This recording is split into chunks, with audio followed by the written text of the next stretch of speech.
கிண்ணம் அடிச்சதம்மா யோகந்தான். ஒத்தையில நின்னாரு இப்பரட்டையாக வந்தாரு.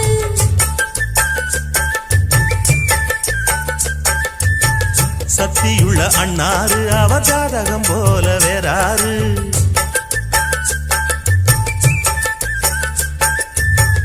ஏழு பட்டு சீமையிலும்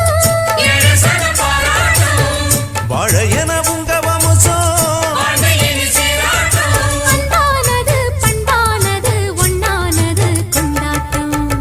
ஜோடி நல்ல ஜோடி இது மாப்பிள்ள பொண்ணையும் பாரு. ஆடி விளையாடி உள்ள சங்கதி எல்லாம் கூறு. நல்ல தவமிரு